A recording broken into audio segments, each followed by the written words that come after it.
doctor Simón, que es nuestro residente, quien te invitó a ti, nos va a hacer una pequeña introducción. Adelante, Simón. Gracias a todos los televidentes. Vamos a hacer una pequeña introducción del doctor Manuel, que es el doctor que nos acompaña el día de hoy y nos trae esta gran temática que es un modelo virtual craneal para el estudio en neurocirugía. Entonces, pues como ya lo presenciaron, este es el doctor Manuel que nos acompaña el día de hoy. Él ya alguna información previa al evento, él es de República Dominicana, estudió neurocirugía y actualmente está haciendo su fellowship en base de cráneo vascular en Rusia. Acá tenemos sus metas y la formación que el doctor ha tenido a lo largo de su tiempo. Inicialmente estudió en la Universidad Autónoma de Santo Domingo y tiene un certificado en diferentes componentes. Él es anatomista, tiene el Master Degree, ¿cierto? Tiene todos estos cursos que lo capacitan como profesional a la hora de traernos esta gran temática. Es una persona que se ha formado acorde a un buen proceso de anatomía y de neurocirugía. Entonces, eso es lo que nos gusta y nos admiramos de esta ponencia del día de hoy. Estos son otros de los reconocimientos del doctor. Él es un ilustrador de anatomía, ha dedicado a inventarse diferentes instrumentos, inclusive tiene números de patentes para forceps hemostáticos retráctiles, y acá vemos gran cantidad de revisiones que ha hecho el doctor, inclusive a lo largo de este último año 2020-2021. Este es todo su trabajo, desde el 2011 en lo que ha ocupado, y las bases que él ha tenido para su formación, que nos trae el día de hoy, y hasta el 2021, que es un anatomista que le encanta y es apasionado por todo este tema para traernos una adecuada formación. Su universidad actual es la RUT, que se ubica en Rusia, a nivel de la capital de Moscú, que es muy importante tenerlo en cuenta. Y actualmente, pues como sabemos, está haciendo su fellowship, como lo hemos dicho previamente. Esas son todas las ponencias que el doctor nos ha compartido desde el 2014, una gran trayectoria, ya reconocido por su trabajo a nivel nacional e internacional. Y nos interesa compartir el día de hoy con todos los personajes y con todos los telespectadores toda la información que hoy nos trae. Nos gustaría que nos diera un poco más de información de su historia antes de comenzar la charla. Pues muchas gracias, doctor, el día de hoy por acompañarnos y esperamos que podamos seguirnos viendo poco a poco. Muchas gracias. Gracias, muchas gracias, Simón. Gracias a todos. Para mí es todo un honor poder participar con ustedes. Como ya le había comentado al profesor Ignacio, he seguido su página de YouTube. Me encanta la forma que ustedes tienen de formarse, los residentes, el manejo de los temas y la academia. Yo siempre he sido partidario de la academia, que la academia debe de imperar en la práctica quirúrgica. Bueno, entonces, si les parece, ya puedo entonces comenzar con mi exposición. Voy a compartir mi pantalla. Adelante, doctor.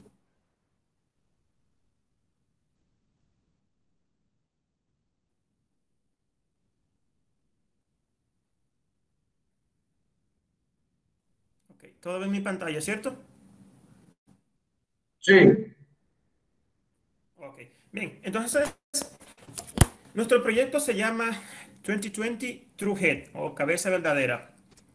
Es un modelo para el entrenamiento en la neurocirugía, un modelo para tratar de aplanar la curva de aprendizaje. Bueno, estos son las personas que trabajan en este proyecto, el doctor Soriano, que se ha encargado de darnos el apoyo, de corregirnos algunas ideas, de enderezarnos siempre como un maestro. La doctora Rosy Barrientos, el doctor Gerald Musa, que son parte del equipo, que son los que trabajan directamente conmigo. Y por último, y no menos importante, están los supervisores que nos han ayudado en varios tipos de modelos aportando sus ideas. Este proyecto es de todos. El doctor Aichera, que es mi profesor actual en el Fellow, el doctor Johan Misin, el doctor Konovalov, doctor Jesús Lafuente, Andrés Sufianov y el doctor Boris Oleynikov. Gracias a todos ellos que siempre han aportado su granito de arena para hacer este proyecto posible. ¿Cómo nosotros comenzamos con este proyecto? Fue debido a este interrogante: a la donación de piezas anatómicas, de cadáveres para el estudio. Porque claro, es cierto que la neurocirugía se aprende con el paciente, se aprende en la sala de operaciones, pero no es menos cierto que se lleva un proceso largo de lectura, comprensión de la anatomía y luego entonces al paciente. Por eso es que están los training courses, los hands-on o masterclass, en el cual practicamos técnicas quirúrgicas en cadáveres frescos por lo general. Ha suscitado a través del tiempo, aquí les cito este artículo del New York Times, lo que son los brokers. Es algo legal, los brokers se encargan de vender las piezas anatómicas, pero entre muchos problemas está el precio. Las piezas anatómicas no son nada baratos. Luego vamos a ver más adelante algunos de los problemas que tenemos con las piezas anatómicas. Aquí ustedes pueden observar un mapa de los países donde hay más demanda de piezas anatómicas para el estudio. Vuelvo entero, esto es totalmente legal. Esto es un negocio y totalmente legal. Los países como Estados Unidos, Canadá, Brasil, China, Australia, México, en su gran mayoría, y usaré el término primer mundo, son los que mayor acaparan las piezas anatómicas, los cadáveres. En su gran mayoría, son los países que más los usan. Puesto que ellos entienden que antes de un residente tocar al paciente, ya debe de dominar perfectamente las técnicas quirúrgicas en el cadáver. Entonces, la otra interrogante es: ¿por qué las piezas anatómicas o cadáveres no están disponibles para todo el mundo y en todos los lugares?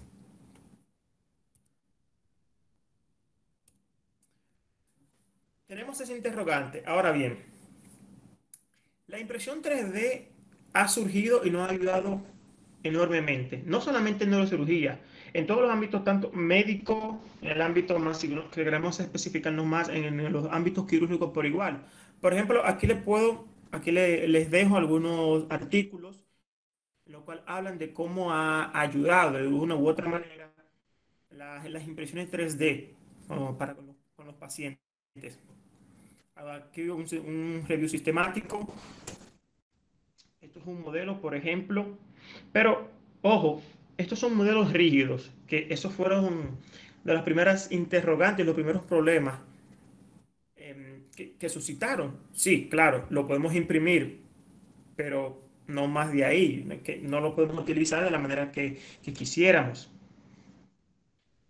Y a través del tiempo, en diferentes lugares, se han suscitado más y más y más artículos, demostrando la utilidad de las impresiones 3D para la práctica quirúrgica o hasta para la práctica docente, porque a un paciente le podemos presentar su patología en una escala 1/1 y el paciente comprender qué le vamos a realizar y qué el paciente tiene. Aquí, por ejemplo, aquí vemos el uso de algunos programas, que son los programas que más vamos a utilizar para la impresión en 3D. Son programas totalmente gratuitos.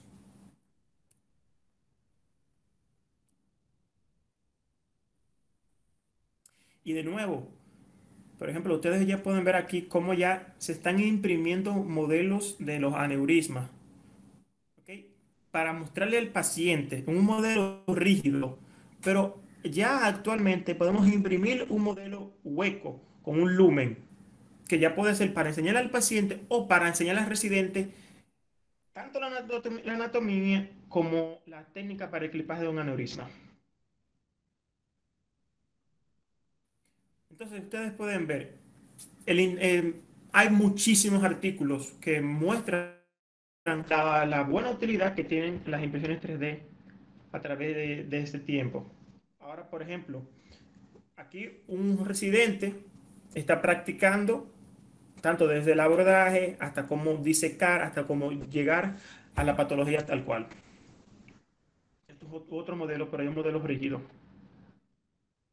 Incluso, como le estaba comentando, ya entonces podemos practicar cómo va a ser el clipaje del aneurisma previo a la cirugía. O sea, que ya solamente la impresión en 3D no nos, van a no nos servirán para una charla médico-paciente y mostrarle su patología. No, también ya nos sirve como un modelo didáctico práctico en el cual en el tiempo preoperatorio le mostramos al residente cómo se debe de clipar el aneurisma.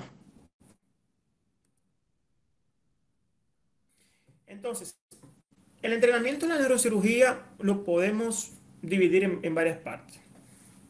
El modelo anatómico, que es en la sala de cirugía, es el mejor modelo. El modelo cadavérico, que ya está entonces, hay varios tipos, porque esto es un cadáver fijado con formaldehído y esto es un cadáver fresco. Obviamente, el precio entre ambos difiere muchísimo.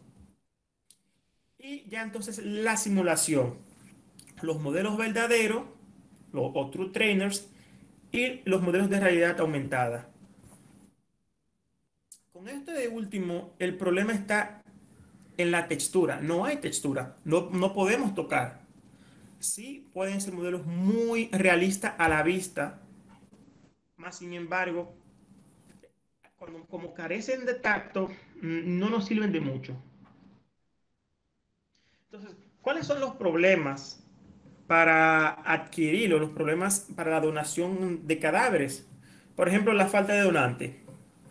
En países latinoamericanos no existe, en la gran mayoría no existe esa cultura de donación de cadáveres para la práctica médica. Por ejemplo, en mi país, República Dominicana, no existe. Las personas por lo general no tenemos esa cultura en mi país. Los problemas sanitarios, y aquí pongo ya ustedes saben, la pandemia que nos ha azotado ya desde un año, que ha ha aumentado las restricciones en la donación de cadáveres. Actualmente, por ejemplo, aquí en la India, donde me encuentro, no se están aceptando cadáveres por esta misma problemática. La falta de reproductibilidad. A pesar de que los cadáveres son excelentes para la práctica, es el tamaño 1/1, la anatomía es real, difícilmente, por no decir casi imposible, vamos a encontrar un tumor, un aneurisma o una patología. Porque por lo general, cuando existen esas patologías, se envían esos especímenes, se cortan y se envían a anatomía patológica. Eso es un problema. Entonces, tenemos que tener algunos requerimientos especiales para el tratamiento de cadáveres. Puede ser el fijado con formaldehído, la inyección de silicón, los freezer. Los problemas legales. Mover un cadáver legalmente lleva muchos documentos, muchos papeles. Los trámites burocráticos son enormes, enormes. Tecnología exclusiva, igual, tienen que tener un lugar frío, un lugar adecuado, bien higienizado. Y el costo, que como le dije, no son baratos. En muchos lugares, solamente una cabeza, vale entre $1.000 a $1.500.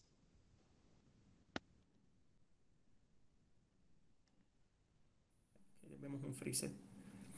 Antes de continuar, le pregunto al doctor Ignacio, allá en Colombia, ¿existe la donación de cadáveres? ¿Cómo funciona? Hola Manuel, en Colombia no disponemos de cadáveres para práctica de neurocirugía. Ok, ok.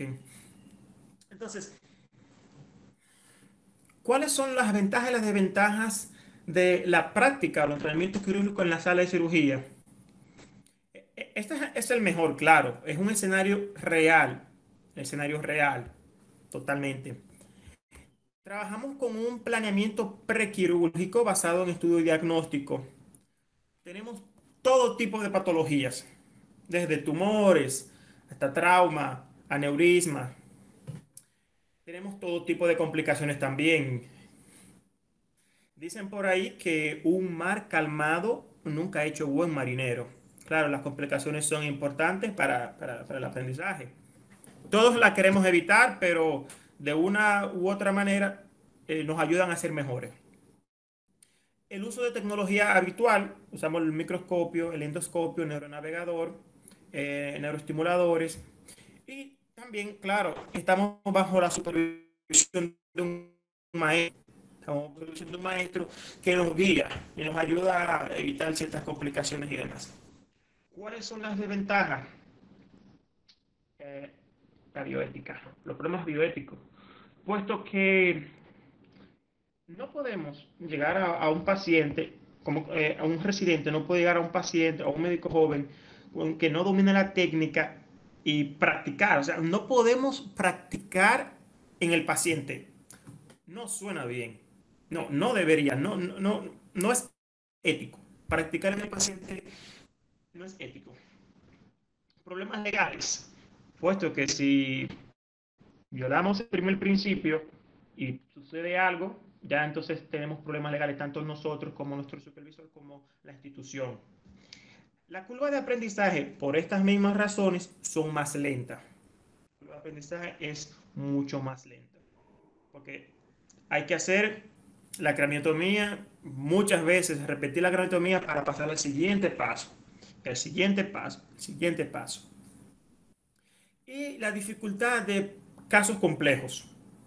Casos complejos, la práctica, practicar, ensayar en casos complejos, porque los casos complejos escasean. Es muy difícil.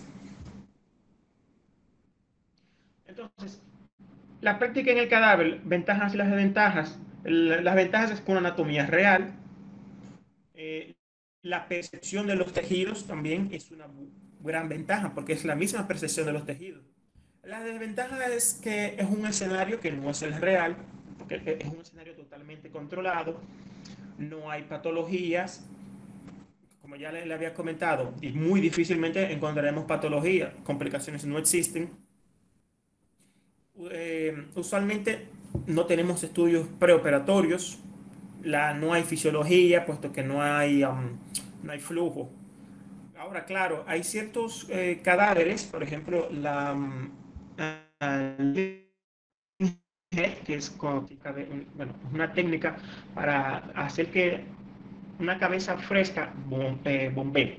Se utilizan unas bombas peristáticas, se le inyecta, claro, se limpia todos los vasos y entonces esa cabeza ya late, prácticamente late. La dificultad de reproducir los casos, las complicaciones. No utilizamos por lo general tecnología, la tecnología usual como neuronavegación, por lo general, neuronavegación, neuromonitoreo fisiológico tampoco.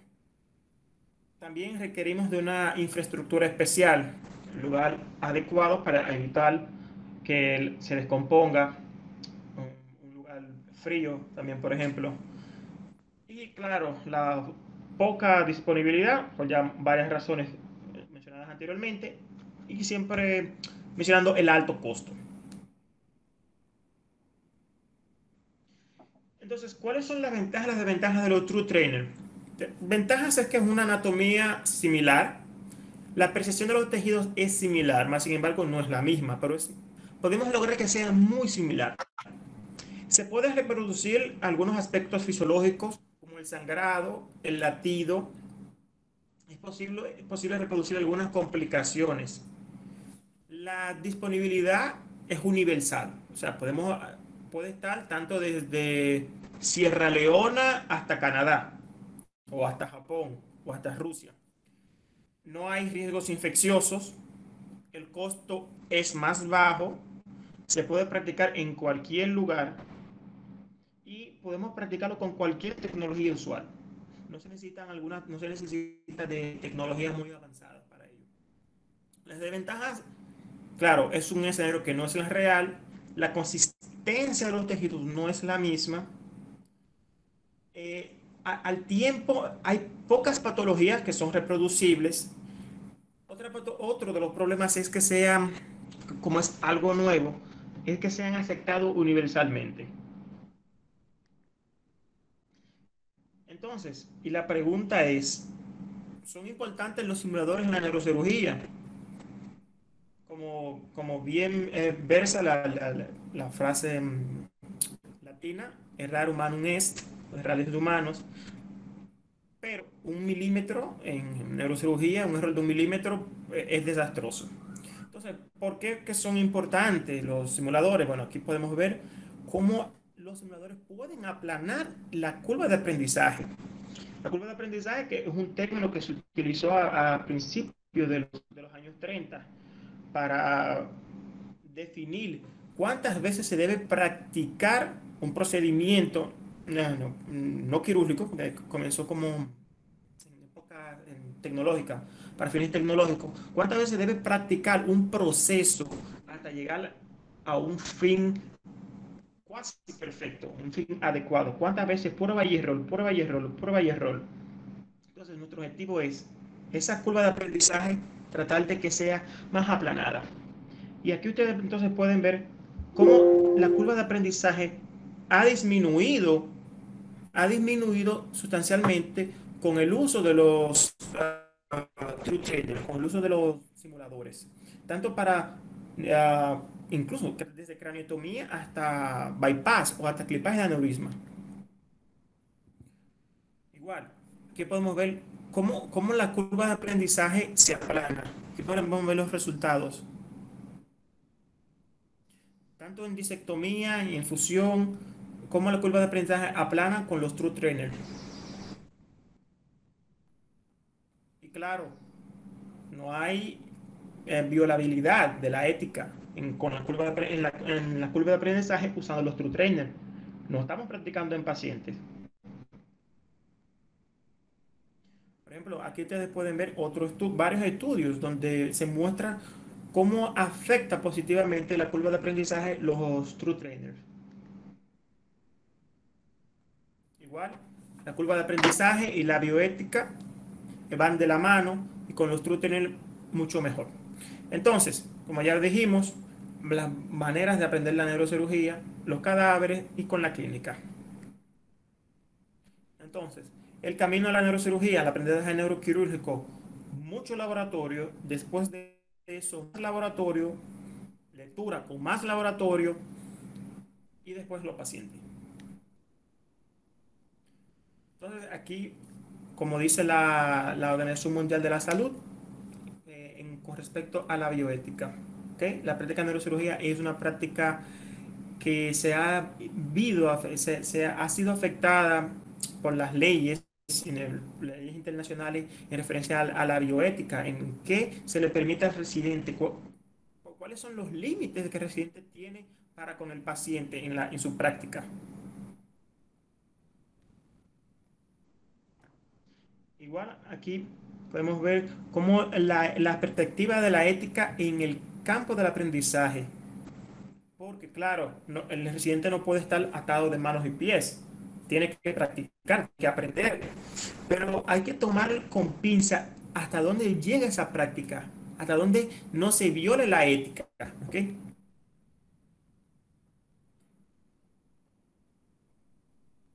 Entonces, la práctica, como bien dice este artículo, en la práctica en ambos, en el residente, necesita de una vigilancia constante y una atención bien para ver cómo van sus habilidades y hasta dónde entonces el residente puede ir avanzando y avanzando, siempre en pro del paciente. Entonces, ¿cuáles son los true trainers ideales? Tiene que ser uno que tenga una anatomía ideal, que tenga una consistencia ideal, porque de nada nos sirve para entrenar un modelo rígido, en el cual el polígono de Willis sea, por ejemplo, de plástico STL, que sea de un tamaño adecuado, puesto que un true trainer del tamaño puede ser el mejor, pero si es del tamaño de un carro, de un vehículo de motor, no nos sirve. la habilidad de que pueda ser cambiado de posición. Esto es muy importante porque no, de nuevo, ¿de qué nos sirve un true trainer que sea muy grande y que no pueda ser movilizado? Que sea transportable, que tenga un peso lo más real posible, con patologías a favor para poder ser resueltas como aneurismas o tumores. Y, ¿por qué no? Que si puede ser atractivo, mejor. Este fue un modelo que yo y mis compañeros realizamos en el 2006. Ha llovido mucho después de eso. Esto es un cerebro y esto es un sistema circulatorio. El método que nosotros utilizamos para hacer este True Trainer consiste en varias fases. La primera fase es el esqueleto. Luego de que nosotros realizamos un estudio tomográfico, se extrae el archivo en DCOM.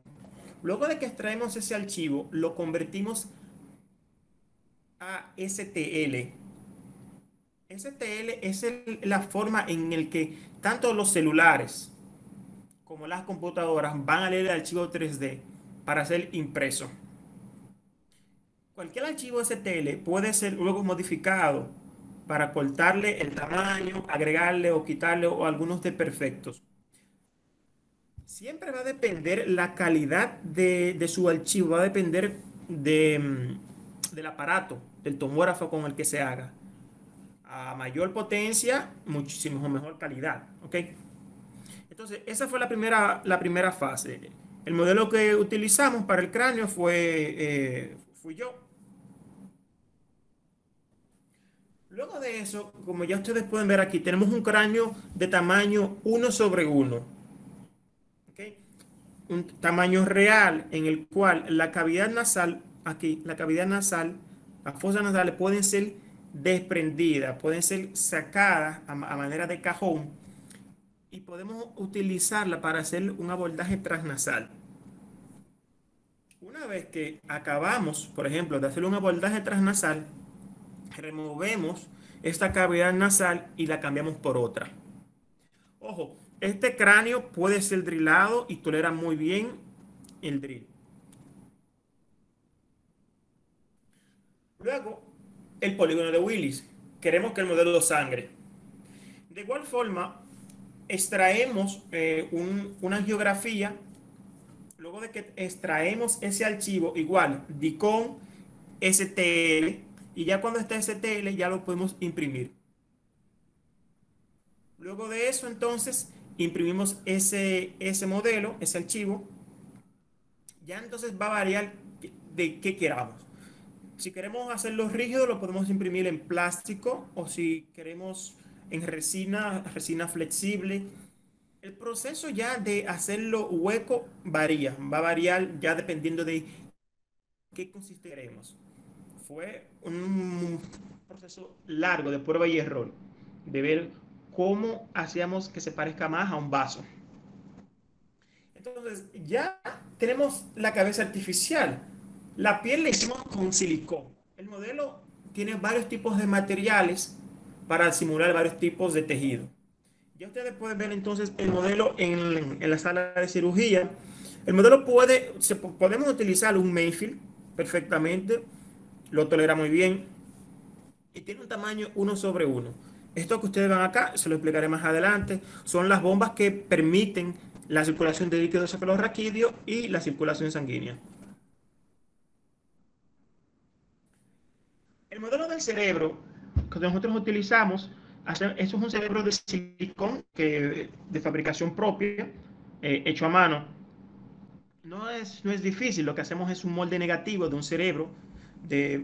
Tomamos primero un encéfalo, no fue el mío, y hacemos un molde negativo. Varias formas tenemos de hacer ese modelo del encéfalo. Puede ser, o lo imprimimos de una resonancia, o usamos un encéfalo cadavérico. Hacemos el molde negativo y entonces ya vertimos el silicón en él. Estas son las medidas ya que tiene nuestro modelo. Y el silicón, utilizamos varios tipos de silicón para simular tanto desde la sustancia blanca hasta la sustancia gris, para tratar de darle esa diferencia. También dotamos el modelo de aracnoide, que lo pueden ver acá, la aracnoide y la dura madre.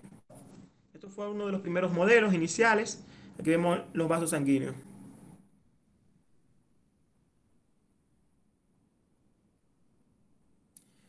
Por ejemplo, podemos realizar los tumores tanto dentro del cerebro como fuera para disecarlos, para practicar. Por ejemplo, aquí vemos un modelo con un cerebro incluido.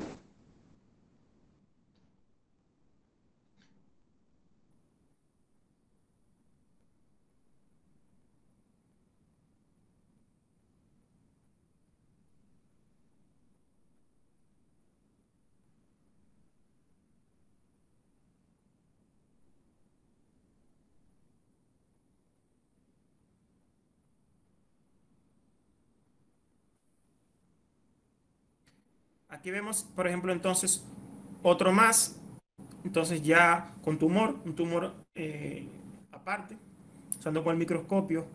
Son varios tipos de silicón. Si utilizamos varios tipos de silicón en conjunto con el látex, nos va a dar un sinnúmero de texturas que nos permiten disecar perfectamente.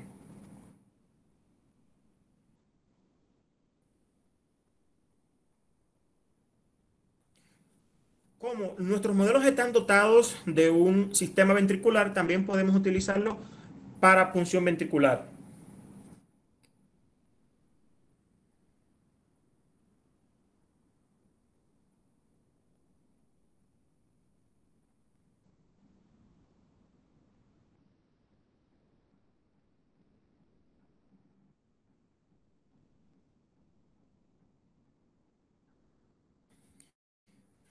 Por ejemplo,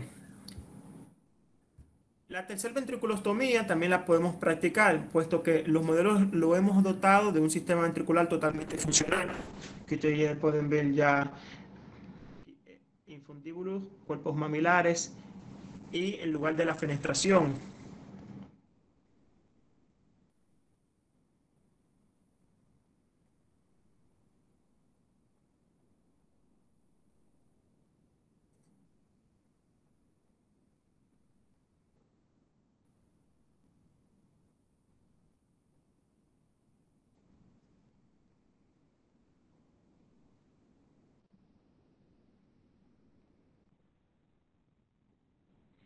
Esta que ustedes ven acá, estas son las bombas que permiten la circulación del líquido, ¿ok? Del líquido cerebroraquídeo, para tratar siempre de darle el realismo lo más posible.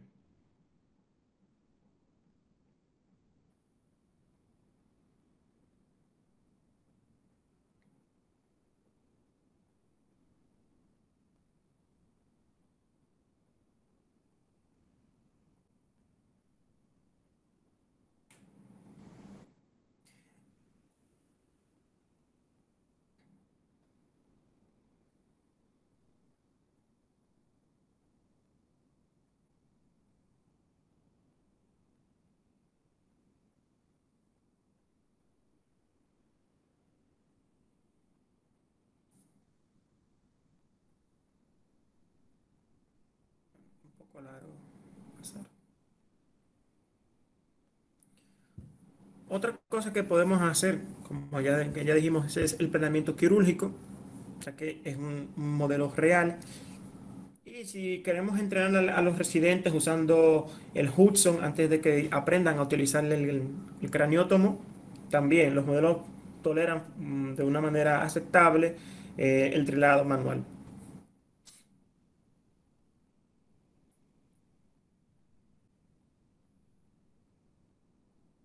Son parte del equipo Rosy Barrientos y Gerald Musa. Importante es que los modelos tengan varias capas, tratando siempre de simular todos los tejidos, desde la piel, tejido cerebral subcutáneo, hasta el músculo. La dura madre, que puede haber una sutura en sello de agua.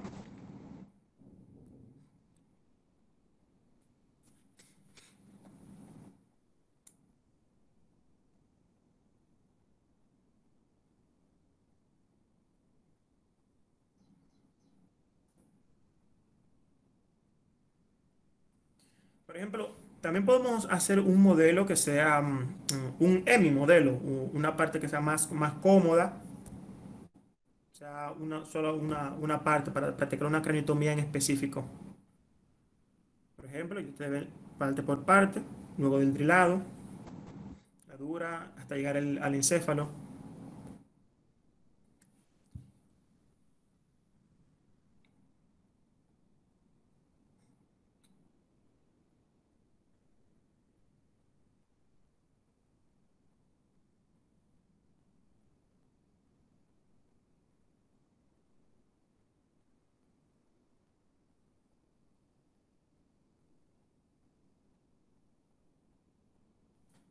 Importante, al igual que el cráneo, que se detenga. Con una fresa autobloqueada se detiene y tolera muy bien. Por ejemplo, vamos a utilizar el drill ahora.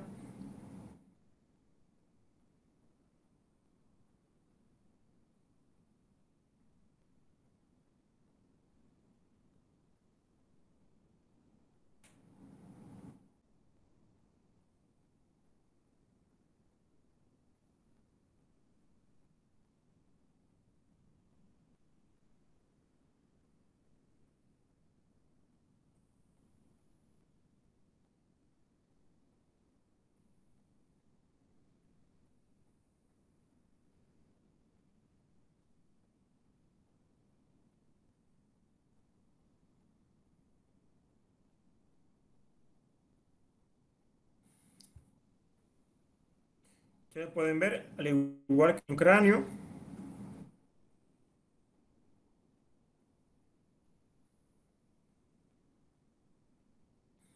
la dura en el fondo. Si queremos también entrenar utilizando la sierra de Jiggly, también la tolera de una manera aceptable. Aquí entonces los modelos vasculares, podemos ver el llenado del polígono de Willis.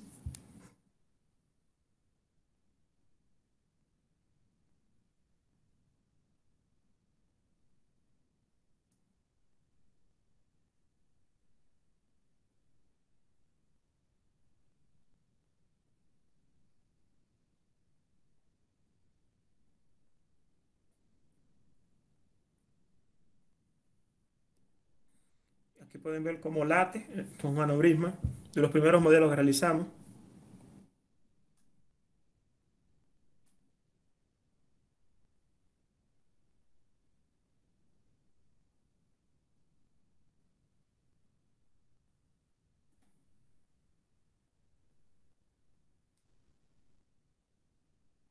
Estos son algunos modelos. Estos son por ejemplo, estos son modelos en plástico. Estos son modelos en plástico ya para fines docentes. Son para ya fines docentes. Esto ya es un modelo para aplicable a los modelos, que son modelos huecos y transparentes. Pueden ver acá.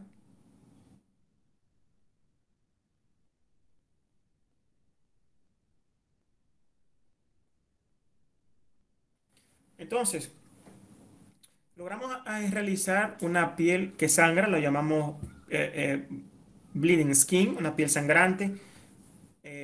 Hago una fe de rata acá, porque este fue el primer modelo con la temporada superficial que sangre. Tenía que estarlo más acá, ustedes saben, un poco más anterior al trago. Lo importante es que cuando realicemos este tipo de modelos con la piel sangrante, eh, veamos la arteria temporal superficial, la disequemos y si queremos realizar un bypass extracraneal e intracraneal, lo podamos realizar también con ella. Por ejemplo, mostrar la piel sangrando.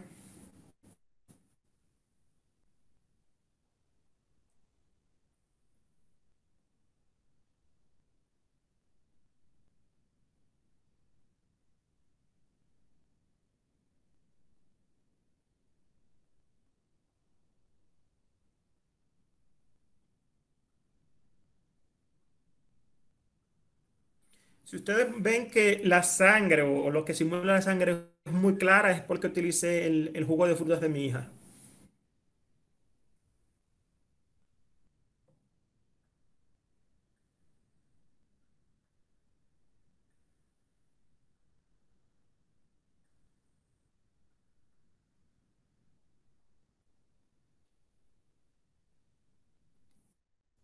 Entonces, también logramos realizar el músculo con una sensación.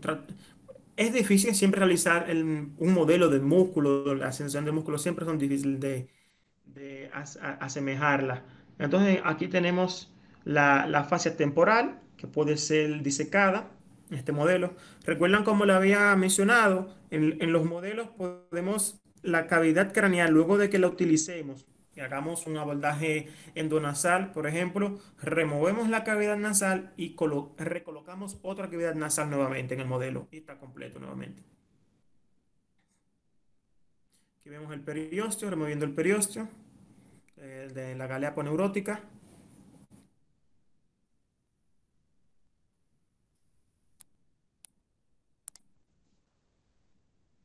Este es el músculo.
Por ejemplo, esto es un modelo con aneurisma, un aneurisma ya clipado, un modelo hueco de aneurisma con el sistema circulatorio.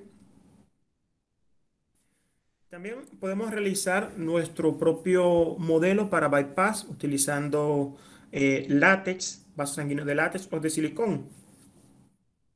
Lo podemos utilizar desde casa, incluso. Los modelos pusimos en práctica este tipo de modelos con bypass en el curso de técnica microvascular de bypass en Tumen, en la ciudad de Tumen, en Rusia, en el 2020, en enero 2020, en el cual el doctor Kimura de Japón usó los modelos y los probó. Puesto que eh, aprender las técnicas de bypass conlleva mucho tiempo. De igual manera, la curva de aprendizaje y de los mejores métodos que tenemos son las alas de pollo y las ratas para hacer un bypass en la aorta de la rata o la carótida o la femoral.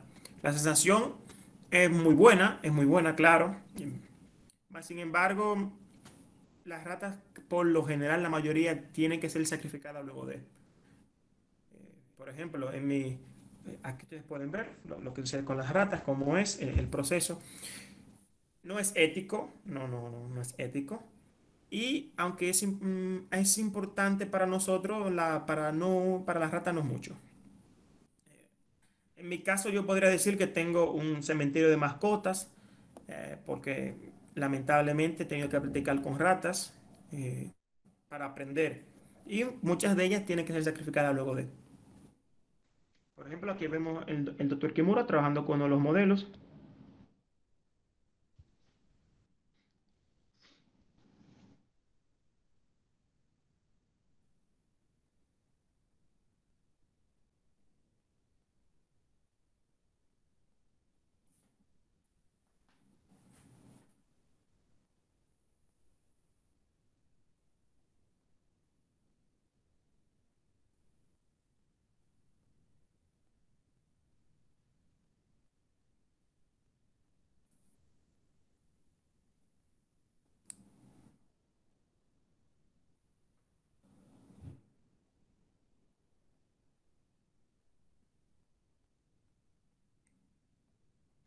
Entonces, ¿qué es lo que sigue? ¿Qué sería lo siguiente? Algunos modelos con craniosynostosis, continuar con el desarrollo de la piel que sangra, hacer algunos modelos de neurotrauma, continuar con el desarrollo de los modelos. Y ya para concluir, le dejo estas dos frases. Una es que del Caballero de la Almadurosidad, que versa: el silencio es para uno, el conocimiento para todos. Y como siempre me han enseñado, el conocimiento no se puede monopolizar. Siempre hay que expandirlo, pasarlo. Muchas gracias por su atención. Eso es todo.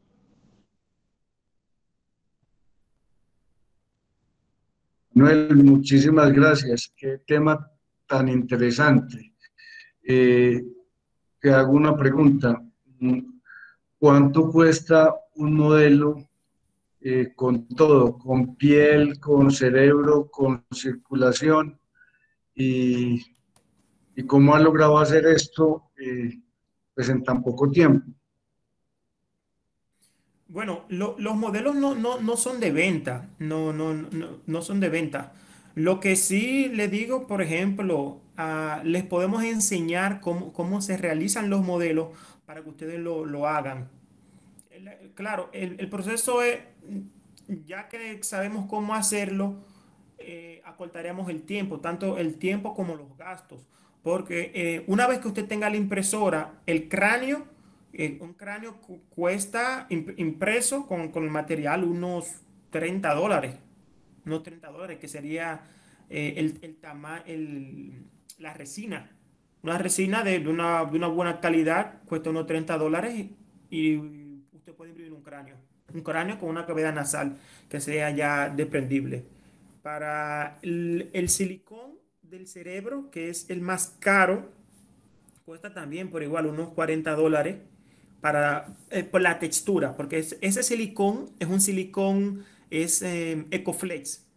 No es tóxico, no huele mal y se cura, se seca rápido. Esos son los materiales más caros, que es el mismo silicón que se utiliza tanto para la piel como para el cerebro. Ya después, lo demás, se utilizan silicón y látex de diferente calidad y diferentes densidades que ya varían de precio. La bomba peristáltica, que es para la circulación, utilizamos dos. Una es para los vasos sanguíneos y otra es para el sistema ventricular. Pero si usted solamente quiere un modelo para sistema ventricular, ya entonces solamente utilizaría una. En total, un modelo cuesta unos $400. Un modelo cuesta unos $400. Pero en un modelo usted puede incluir todos los aneurismas que usted considere, tumores, o sea, puede incluir tumores y aneurismas, por ejemplo, que es de momento lo que hemos desarrollado, tumores y aneurismas. Manuel, otra pregunta. ¿Uno puede reproducir el tumor de tal manera que practique la cirugía de un tumor, por ejemplo, 3, 4, 5, 6 veces antes de hacer la cirugía en el paciente? Bueno, mire, por ejemplo, los modelos pueden ser reutilizables varias veces. Para el sistema ventricular, los modelos pueden, para tercer ventriculostomía, los modelos pueden ser utilizados varias veces, eso sí. Ahora, para los tumores, ¿qué pasa? Una vez que usted hace la craniotomía, lo bueno que tiene la resina, que es fácil de usted sellar ese espacio y rellenarlo con resina, o sea que es reutilizable. Yo le puedo mostrar una foto de un modelo que es el primer modelo que yo hice, que lo hemos utilizado infinidad de veces y se nota. Lo que pasa con el tumor es que una vez que ya usted hace el tumor, lo saca, entonces tendría que rellenarlo de nuevo el silicón. Entonces, por ejemplo, con los tumores ya sería una sola vez. Hasta donde me parece, ya con los tumores sería utilizarlo una sola vez en el área. Salvo ya entonces que lo rellenemos de nuevo. Pero todavía no lo hemos ensayado esa parte.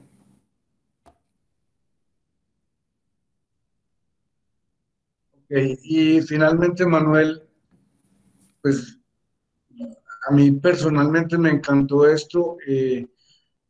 nos podemos poner en contacto para que tú nos enseñes la forma de hacerlo, para que no cometamos, pues, digamos, los errores que tú cometiste al principio y sea más fácil para nosotros. Es posible que tú nos enseñes la Claro que técnica. sí, claro que sí. Sí, sí, claro que sí, claro que sí. Totalmente, totalmente.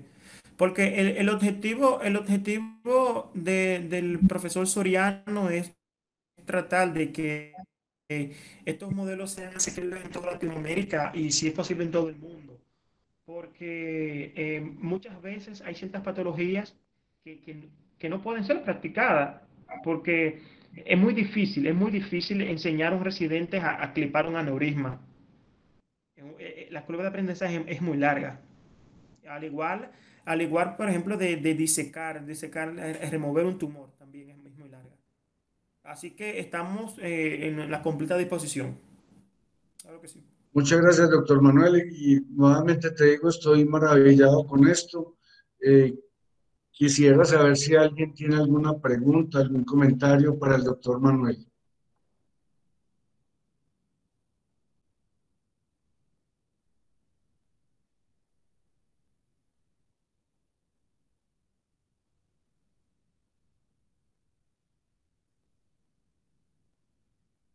Aquí hay una cordial saludo. Soy profesor del Departamento de Ciencias Clínicas, Programa de Medicina de la Universidad del Tolima, Colombia. Pregunto con relación a la curva de aprendizaje de manera tradicional en cadáveres versus el True Trainer. ¿Han estudiado el tiempo que demora un residente para aplanar esta curva? Bien, por ejemplo, usted sabe que la evaluación de la curva de aprendizaje lleva mucho tiempo. Lleva mucho tiempo y con los modelos, con este tipo de modelos, el desarrollo lo llevamos solamente un año y unos 2 meses. De momento hemos practicado algunas técnicas, pero ya no hace falta una comparación. Como usted sabe, nos llegó la pandemia y no tenemos acceso a cadáver. Los residentes han practicado, sí, han practicado varias craniotomías. Muchas craniotomías han practicado y también disecar, remover la cápsula de los tumores, por ejemplo. Pero lamentablemente no hemos podido comparar el True Trainer versus el cadáver, porque como ya le explico, debido a la pandemia no hemos tenido la oportunidad de trabajarlo para comparar con cadáveres.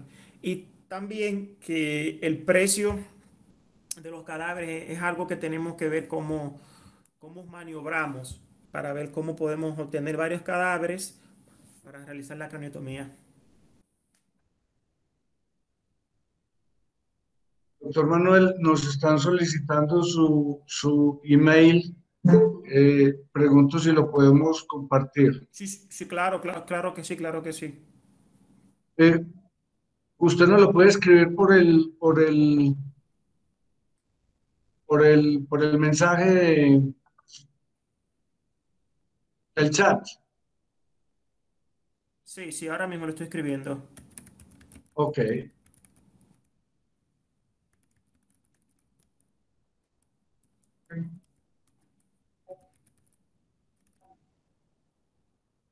El doctor Juan Carlos Ortiz quiere hacer algún comentario.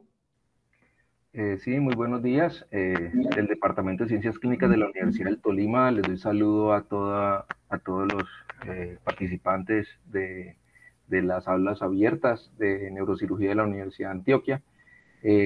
Bueno, la pregunta que tengo es que realmente nosotros como profesores, yo enseño aquí la parte básica de ciencias biomédicas para luego, con un semillero de investigación, formar estudiantes que luego van a presentarse a las residencias de neurocirugía. Entonces, nosotros no tenemos especialidad aquí en la Universidad del Tolima de neurocirugía, pero sí somos un equipo que trabajamos específicamente biólogos con laboratorios y también médicos. Estamos empezando. La pregunta que les tengo al doctor Encarnación es, realmente, yo hice esa pregunta ahora porque realmente nosotros prácticamente tenemos el gran problema en Colombia de que conseguir cadáveres para las disecciones y para hacer específicamente la enseñanza de las neurociencias, solamente no neuroanatomía, sino también neurofisiología, es muy difícil. Entonces, la situación aquí ¿existe algún tipo de entrenamiento que se pueda dar a profesores de universidades latinoamericanas, universidades públicas o privadas para hacer el entrenamiento y reproducir el modelo que ustedes tienen con el doctor Soriano en otros países? Gracias. Bueno, como bien le dije, como bien expuse, estamos a la entera disposición. Si se puede viajar y esta pandemia nos los permite, estamos a la entera disposición de ir, darle un entrenamiento, porque esto no solamente se puede utilizar en el ámbito de la neurocirugía, también pueden utilizarse varios órganos. O sea, que con usted como profesor de anatomía, hay una caterva enorme de posibilidades que podemos utilizar, valga la redundancia, con estos tipos de modelos. Como bien le digo, si de su universidad nos hacen la invitación y la situación con esta pandemia mejora, estamos a la entera disposición de asesorarlos y darle el entrenamiento, no hay problema.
Al pródigo amar.